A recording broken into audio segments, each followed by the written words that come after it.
everyone. Happy election day. Stay tuned for who wins here on Techstrong, gang.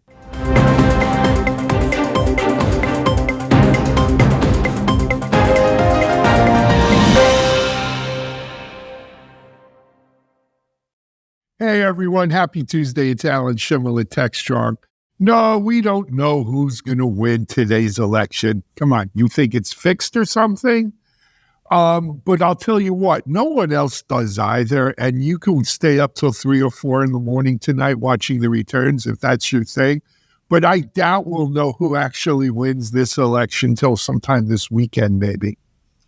And that's just the facts. And that's the way of it. And maybe it's right because they're doing a good job of counting votes and tabulating in spite of the crazies out there. So, but do go out. If you haven't voted yet, do go out and vote today if you can. It's important. It's your duty, and our country may depend on it. That being said, we have a lot to cover, including the politics of tech today, and we have a great gang to bring it to you. Let me introduce you to them. First of all, from the Futurum Group, she's been on a lot lately. She brings an air of class to the show. Camberly Bates. Hi, Camberly. Welcome. Hey. Well, we'll see what happens this week. Everybody's gnashing at their teeth here. Yeah, it's hurting. Well, I don't know if he's gnashing at his teeth, but yeah, that's kind of gnashing. I don't know how to gnash. He doesn't know how to. He do the monster gnash. Oh, that's different. Yeah, that monster. Anyway, he's the CEO of Tech Field Day, another Futurum company, and a stellar gang member here, Stephen Foskett. Hey, Stephen, welcome. It's nice to be here on this beautiful election day. Absolutely. I hope it's beautiful where you all are. It is here. Good weather means high turnout. Joining us, speaking of high turnout, the Colorado. Oh, no, Kimberly's from Colorado, but she's not the usual high turnouts from Colorado. But joining us from Harrison, New York, still licking his wounds over his Yankees. Going to be a tough offseason, too. Mike Vizard. Hey, Mike, how are you? I'm good. Suddenly I put on a flannel shirt and I'm not classy enough for this show, huh? Is that how that goes? That's how it goes. That's how it goes. Mike's from the flannel shirt crowd. Joining me here live in our Boca Raton headquarters, she is our sustainability analyst and editor, Bonnie Schneider. Hey, Bonnie, welcome. Thanks, Alan. Great to be here. Great to have you on, as usual, on our Tuesday shows. And guys, let's jump right into it. So, Mike, it is election day. And, more than in recent elections, the tech industry has been very, very involved in this election. From the amount of money they've put into, let's face it, hourly, they're bankrolling a lot of election stuff here. And there's different segments of the tech industry that are bankrolling different pieces of it. But I'll throw it to you to set the table.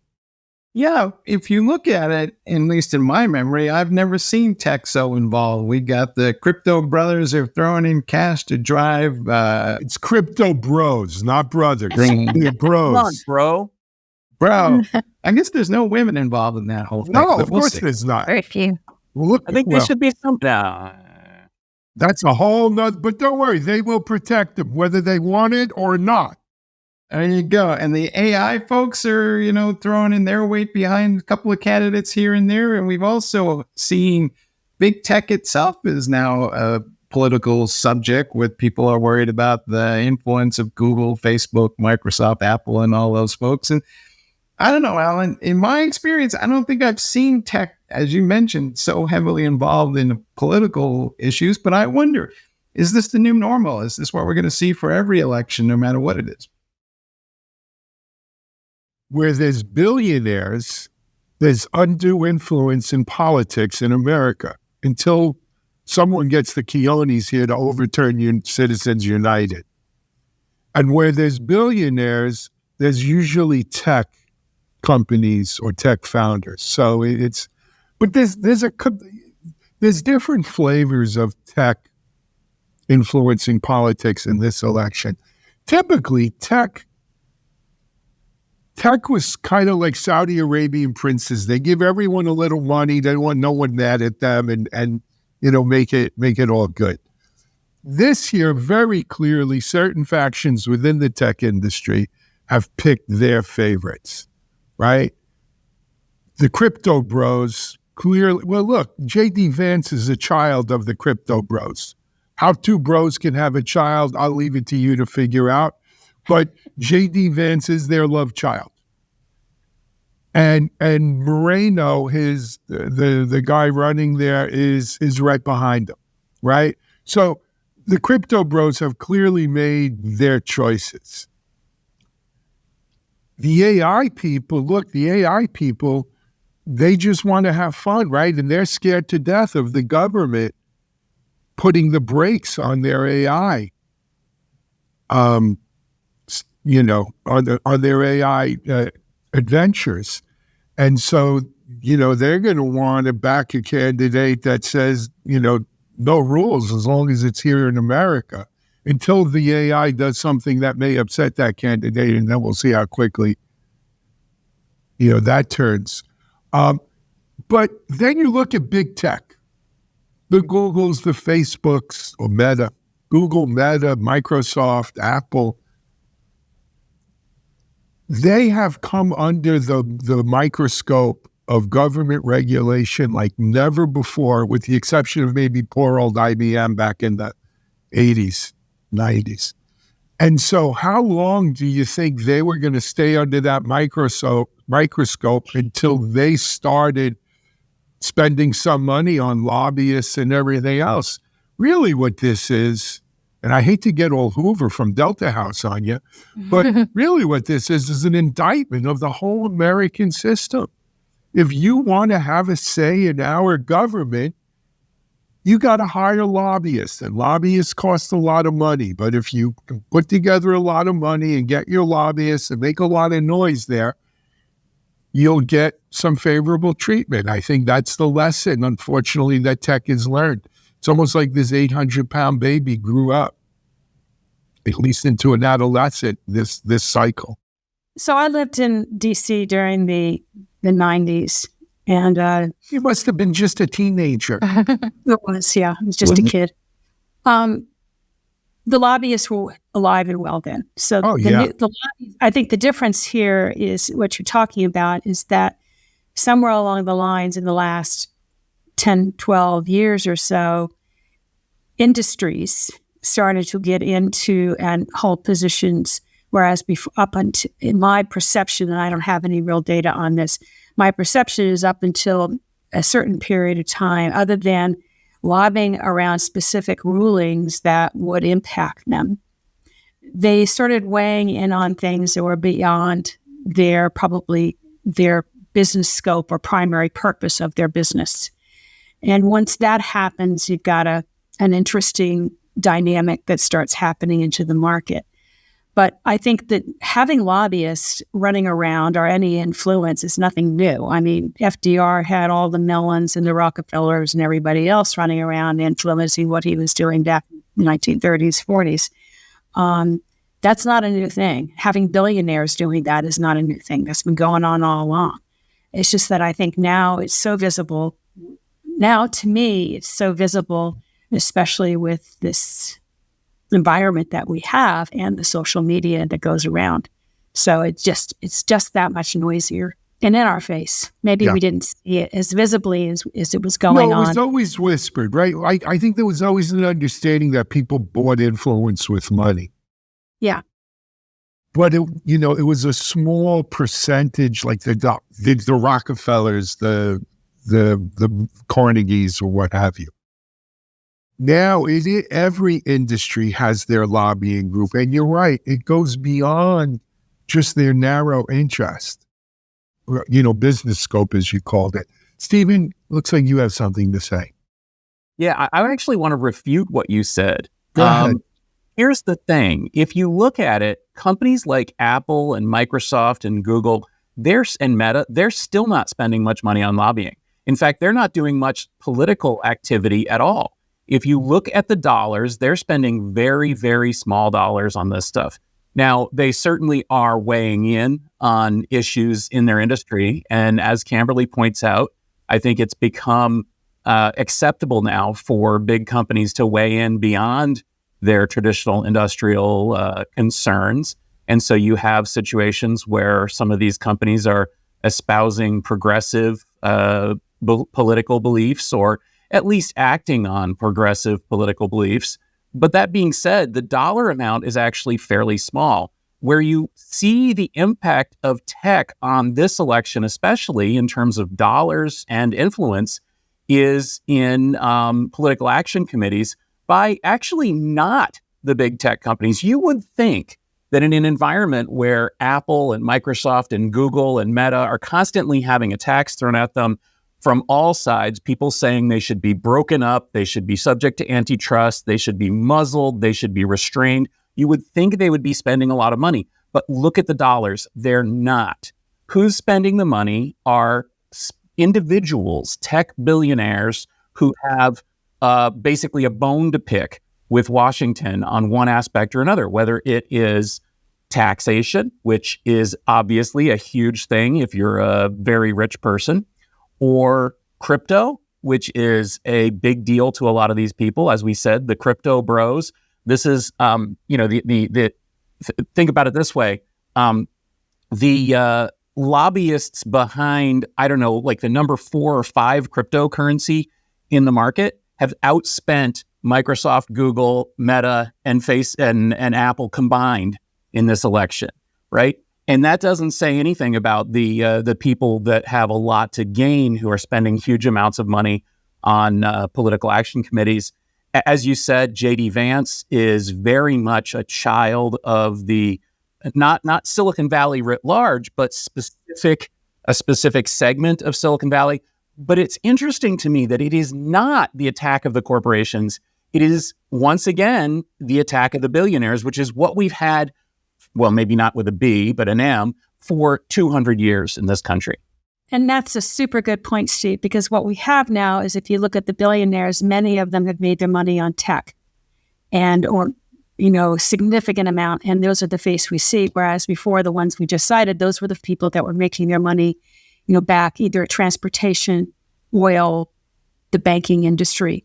And so the visibility of tech now becomes the face of some billionaire. Name the folks, but think of one. You can pick up like 20 of them that we've seen, and their spouses as well. That are very active. So I think they're also getting a lot more visibility just individually because of the media coverage.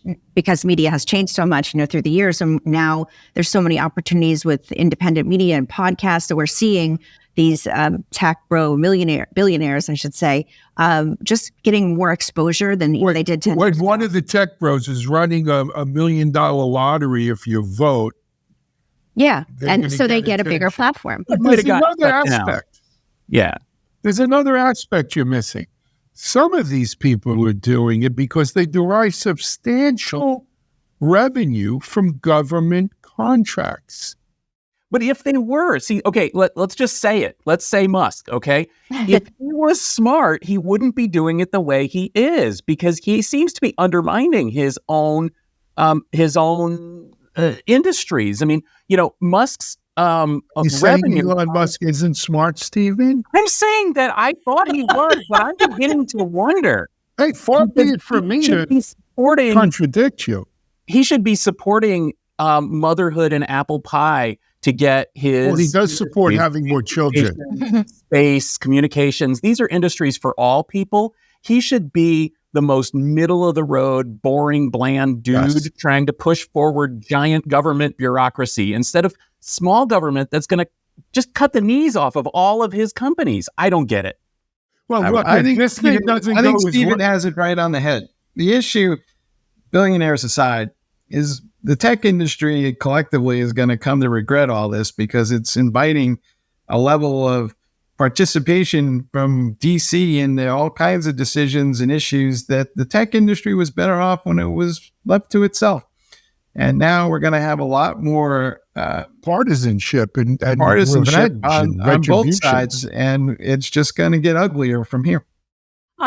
So I'm going to disagree with that in terms that this is not new. Again, I mean, we have an industry that's evolved over the last 10 years, and when we have new industries, when we have new tech that comes out, manufacturing, whether it was, again, I'm going to go back and think historical. We had the industrial age. We had all of those rules coming around the industrial age. You had the big banking industry. We've had all the banking stuff going around the big banking industries, between the 80s and the 90s and where we are now. The tech industry and the social media is a new industry. And so therefore we start to look and somebody starts saying, okay, so should we be regulating some of these things? Is it part of SCC? Is it part of, the First Amendment?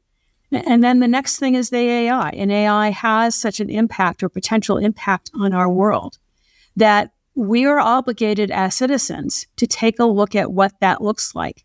And I'm not an advocate of regulation. I'm not an advocate of any of that, but I am an advocate for us taking a look at there and saying, what do we need to do as a society? Whether or not that is a global society or an individual society, to look at how that has an implication, and where are the tweaks that we need to make to our rules and our laws that make sense for looking at this and governing it. It's the same thing with the FDA and our food system, those kind of things. So that's we evolve, we need to address those new things that come up as a society. I think you need the political. I don't disagree with you. I agree 100%, Camberly, but you need the political will to do such a thing. And quite frankly, I'll be honest, the present Supreme Court and judiciary has taken a very hands-off approach when it comes to any sort of regulation like this, because they've equated spending money with freedom of speech. Right. I don't think it's equated freedom of speech. I think what they're equating it to is saying that new regulations, the powers of regulation, the power of commerce, the power of those areas resides in the legislature. And the legislature is the place for us to have that debate about what we want to do around AI. And that is the appropriate place for us to look at that and to come together into that conversation.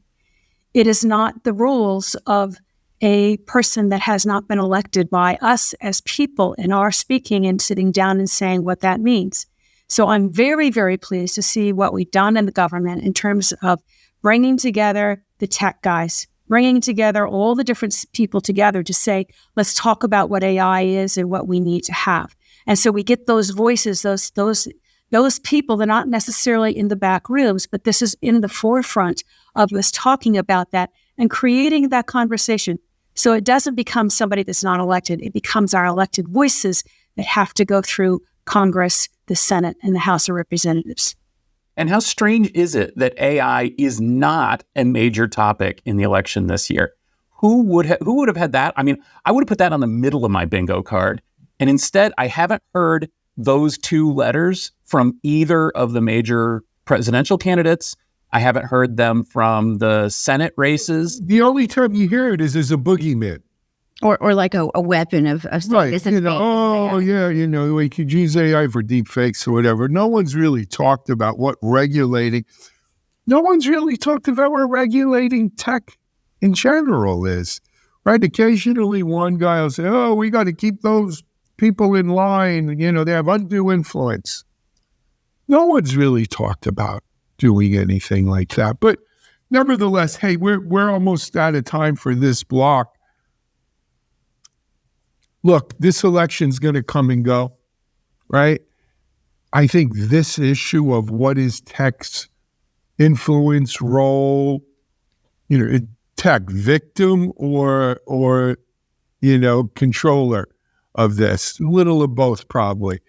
But we need to evolve. I think Kimberly, you're onto something. We need to evolve our process around this if we're going to be able to get a handle on things like AI or quantum or whatever else the next big thing is. Anyway, you're watching Techstrong, gang. We're going to come back and talk about, we're just revolutionary day. Disruptive IT.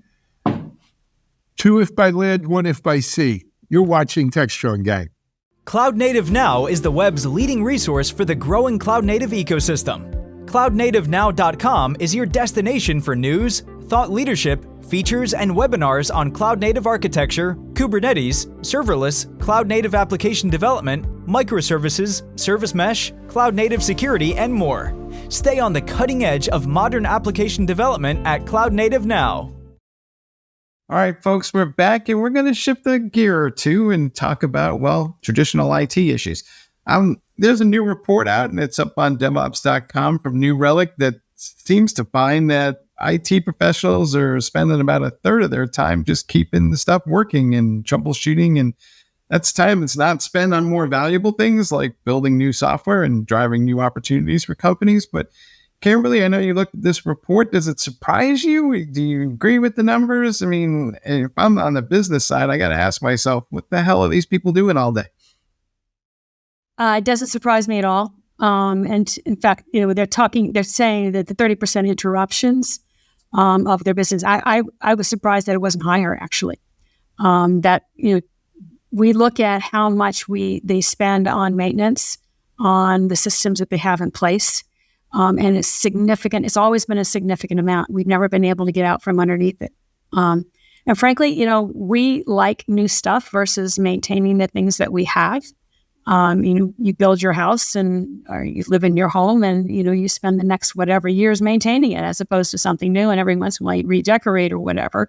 But the majority of the time is maintaining what you have in place. So it doesn't surprise me. And then when we look at the complexity that we are in now, which is a hybrid cloud for almost everybody of some sort, and that hybrid cloud is multiple clouds. So we used to think about saying, can I figure out a root cause of what's causing a performance problem or, somewhat of an interruption, et cetera? Now you've got some real big stuff that you've got to drill into, bigger stuff that you have to drill into than we did in the past. And that's why New Relic is doing this study, is because they're in the observability space. And that ability to see and perceive what is happening in a more of an automated process is really, really significant in terms of our ability to continue to support this massive growth that we're getting. And, the first section, we talked about AI, but that's what we're going into. AI becomes part of the core business and of a business transaction. So I'll stop there and let you guys hop on. All right. So Camberly, you had me till the New Relic piece. Okay. I personally think the New Relic piece is clickbait. Right. It probably is. I didn't go through the study. Actually, I will give them credit. They did a very extensive job and they put a lot of research into that space. And it is not, I talked to 200 people kind of thing. It's thousands. So here's the deal. My issue, though. Camberly said New Relic's an observability company. Well, today they are. I mean, New Relic was a public company very early on in the APM space. Right. And they had a distinct, small for a public company, but they had a distinct market.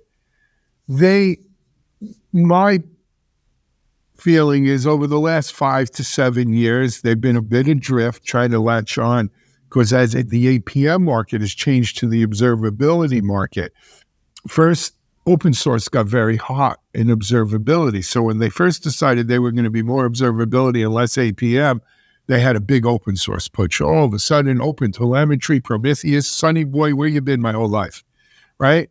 And they embraced those really hard. But they didn't really gain a lot of market share. Now the next pretty girl walks down. It's like that meme, when you're walking with the girl, yeah. Another girl walks by and the guy looks.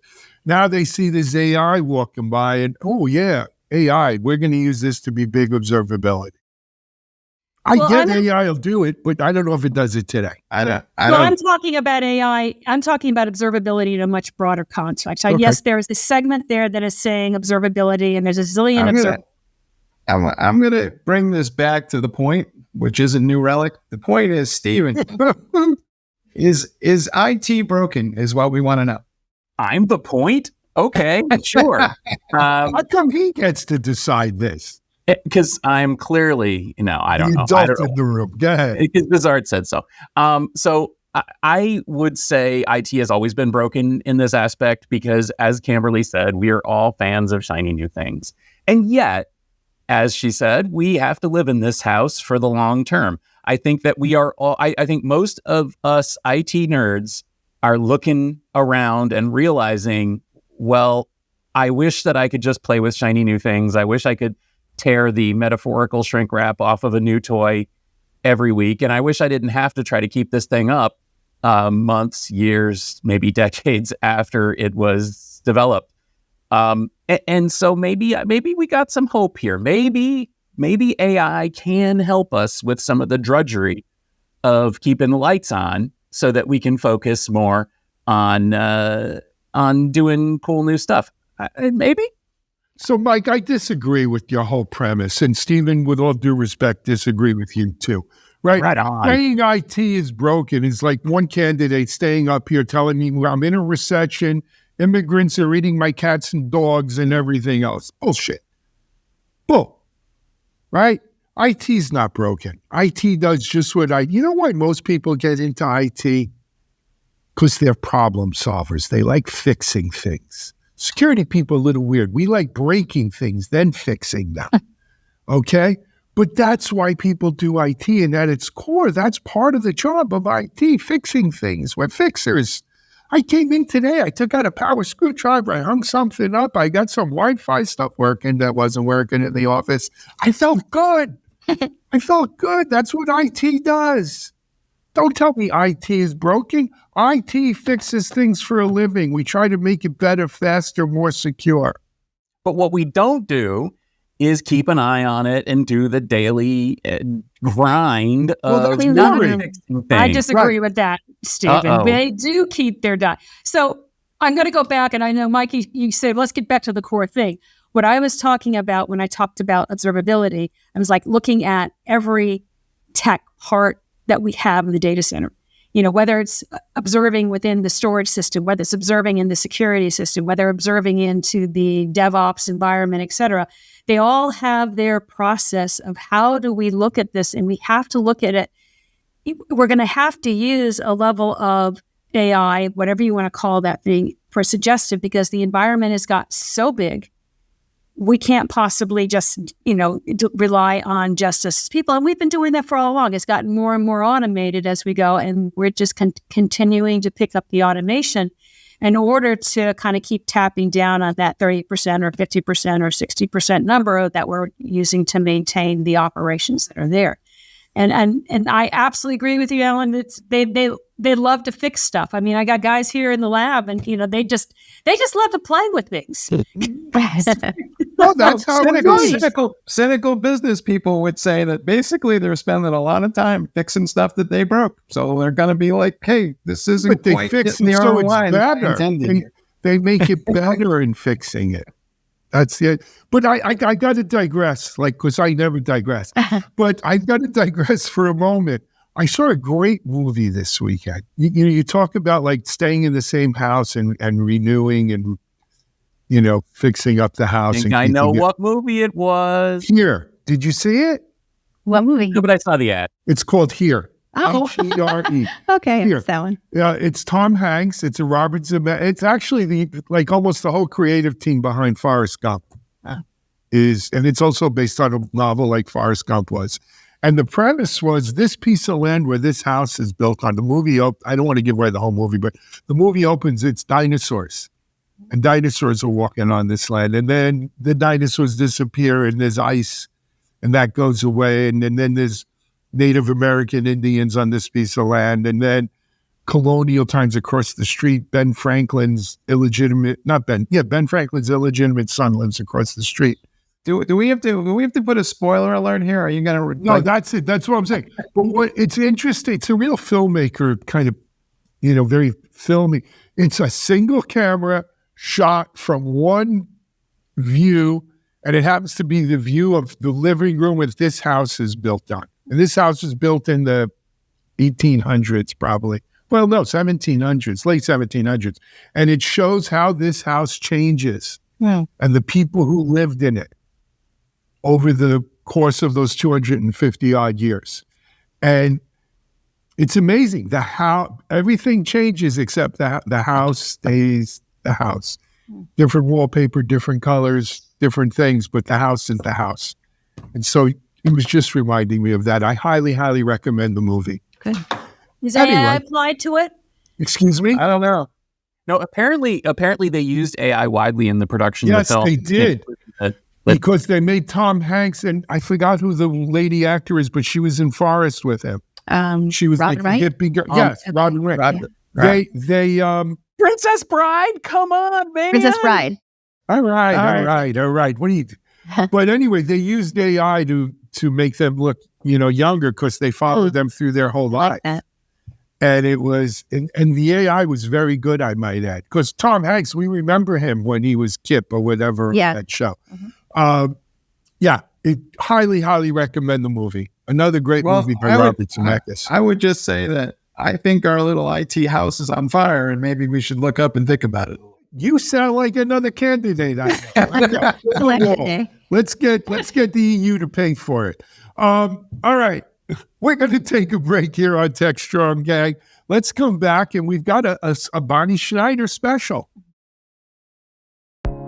I'm Bonnie Schneider, sustainability contributor to the Techstrong Group. I'm excited to introduce you to a groundbreaking new initiative from Techstrong Research, the Sustainability Pulse Meter. The Pulse Meter offers valuable insights into how environmental responsibility factors into tech purchasing decisions for key players in the industry. Position your company as a leader in the industry and differentiate from your competitors with the Sustainability Pulse Meter, offered exclusively from Techstrong Research.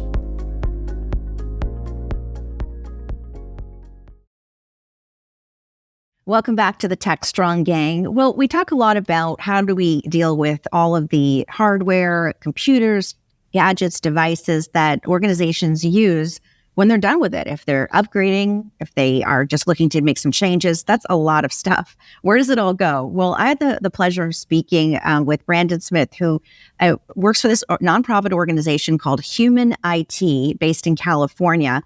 And it was really incredible to learn not only are they finding a way to be more environmentally responsible with all these devices, but they're also helping so many young people and families across different communities. You've got e-waste. It's the largest growing waste stream on the planet. You've got 1 out of 5 kids here in the US, they go home after school and don't have a computer or an internet connection. So it's just about reframing people's thoughts. Why recycle when you can reuse? And I think that's always been our vision. What might not work in an organization after 3-4 years still has 3-4 years life left out in a community for a kid to do their homework or a parent to pay their utility bill. That's what I'm grateful to do and has been fulfilling over my 9 years here, is to work with good people and good organizations that look at this equipment and say something could and should be done with it. And it's aligned with their executive team and their ESG and their sustainability goals.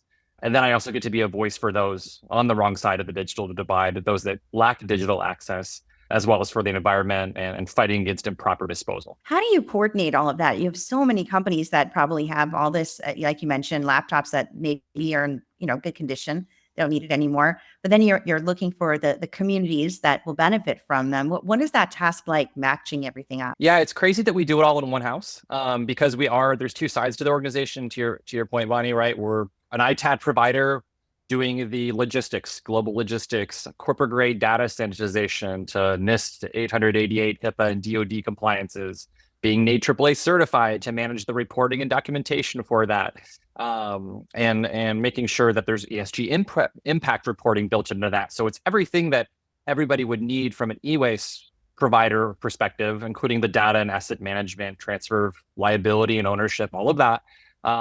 While on the other side of the house, we're also working directly with individuals, with families, with veterans, and directly with nonprofits to help them get digital access.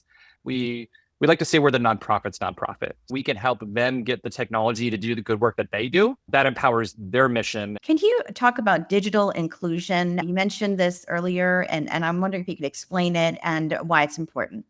Yeah, so digital inclusion is often the thing that we take for granted, right? It's that digital access. I think COVID really highlighted that. The story that I didn't always agree with, but was certainly floated around there, pre-pandemic was, well, can't they go to a local library or sit outside a Starbucks and do their homework? And, very early, I met a family, their poor daughter had autism and she was in 4th grade, and they were putting her on a city bus to go to the local library that had a 2-hour time limit to do their homework, to figure out on their own how to use the device, but also to accomplish their homework. And they'd miss dinner, they'd hop back on that city bus and go back home in the evening hours. And that was a typical Wednesday, typical Monday through Friday, quite frankly. So for us, it's more than just getting folks a device. You want a laptop, typically, you want something mobile, something goes in a backpack, that type of thing, with software, fully refurbished, ready to go to support someone's needs, right? But secondly, you do need high-speed internet, low-cost internet. 100% of the people that we work with typically for internet are low income. So you want that same high-speed experience that we all get, but you want it for 10 or 15 bucks a month to be that household name of, I've got a cell phone in a drawer at home. Where can I get that wiped and refurbished and get back out there? I know it still could be used, right? Same questions. I'm looking at my IT closet, or we're moving to the cloud. What do we do with this stuff? I love for us to be that name that comes to mind and give folks an opportunity to make a social and environmental impact on behalf of their organizations by working with us. Also letting nonprofits and organizations and folks on the wrong side of the digital divide know that there's someone out there that cares. I think it's great. And you can just tell by some of the pictures that you've shared and we're sharing now with our viewers, the inspiration that you've created, the lives that you're changing, and you are making the planet a better place, less e-waste, which is always good. So Brandon Smith, thank you so much for joining me today. Thank you for having me, Bonnie. I appreciate it. It's great to be here.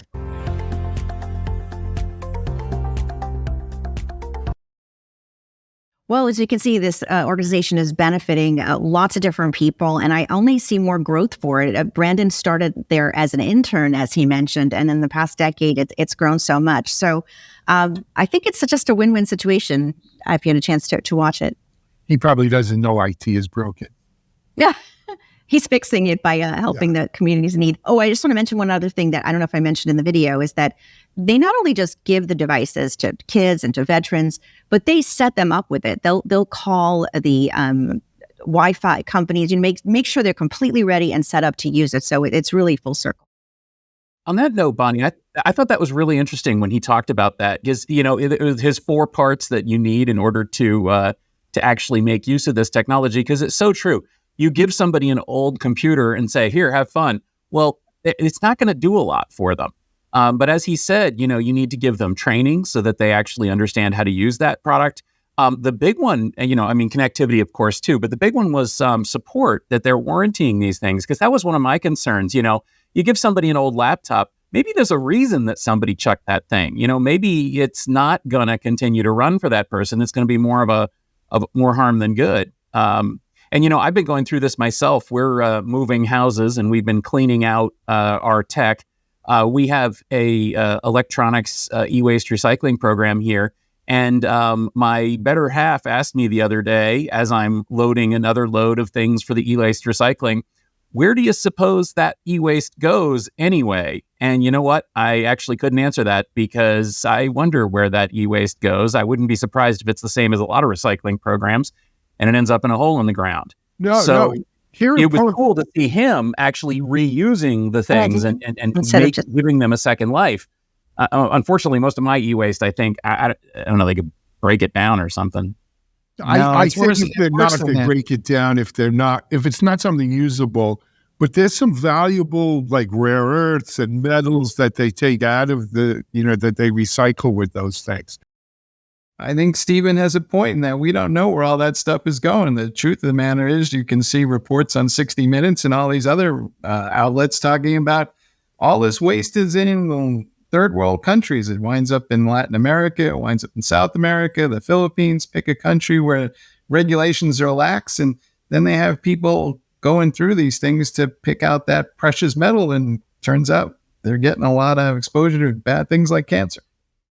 But look, I think there's a difference between recycling pieces of tech equipment versus reusing tech equipment, which is, I think, more what this organization does. And it's good. You know what? The fact of the matter is, for many seniors or for many veterans or for any, pick a group, using a Mac laptop that's not an M1 is still an Intel chip is more than adequate for their needs.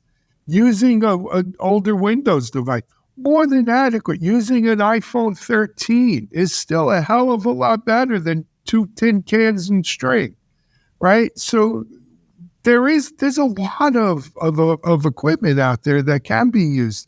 You know, I'm reminded, I got a text message last week from my best buddy from college in New York. He says, remember that laptop I bought with you a while ago? Would you believe I found it in the house? Do you think it's still good?